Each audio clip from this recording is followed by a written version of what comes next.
जैसा कि आप सभी को पता है कि वीएमओयू के अंदर अभी रिजल्ट्स डे चल रहे हैं। बहुत सारे सब्जेक्ट के रिज़ल्ट घोषित हो चुके हैं और बहुत सारे सब्जेक्ट्स के बाकी हैं।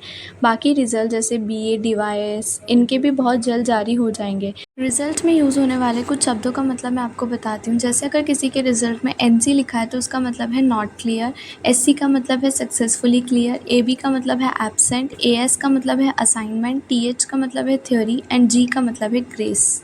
और बहुत सारे स्टूडेंट्स की ये क्वेरी भी आ रही है कि उन्होंने असाइनमेंट तो जमा करवाए थे लेकिन उनके असाइनमेंट के जो मार्क्स हैं वो अभी तक अपडेट नहीं हुए हैं साइट पर। तो मैं आपको बता दूं, अगर किसी के असाइनमेंट में 0 नंबर दिखाई दे रहे हैं तो आप चिंता ना करें। आपके असाइनमेंट अगर जमा कराए हुए हैं तो कुछ दिन बाद आपके नंबर अपडेट हो जाएंगे। अगर पहले जमा नहीं कराए थे तो अब आप अगली कक्षा के साथ इसको जमा करवा सकते हैं। इसके अलावा मैं आपको बता दूं, अगर किसी के थ्योरी पेपर में एनसी लिखा हुआ है तो इसका मतलब ये है कि आपका पेपर क्लियर नहीं हुआ है, आपके 36% से कम मार्क्स आए हैं। ऐसी स्थिति में आपके पास 2 ऑप्शन है। या तो आप रीचेकिंग यानी रिवॉल्यूशन का फॉर्म भर सकते हैं। रिवॉल्यूशन का जो फॉर्म है वो जारी हो चुका है। जैसे ही आपका रिजल्ट आया उस सब्जेक्ट के 15 डेज़ के अंदर आपको वीएमओयू की वेबसाइट पर जाके इस फॉर्म को भरना होता है। दूसरा ऑप्शन ये है कि अगर आप थ्योरी पेपर में एनसी है तो आप दोबारा परीक्षा देने के लिए डिफ़ॉल्टर फॉर्म भी भर सकते हैं।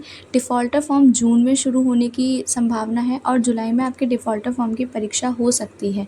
कुछ स्टूडेंट्स के रिज़ल्ट में आरएल लिखा हुआ है तो उनका मतलब है कि आप कुछ दिन इंतज़ार करिए, आपका रिज़ल्ट अपडेट हो जाएगा। प्रैक्टिकल के नंबर नहीं जुड़ने की वजह से आरएल लिखा हुआ आता है। ऐसी और जानकारी के लिए आप हमारे चैनल को सब्सक्राइब करें। धन्यवाद।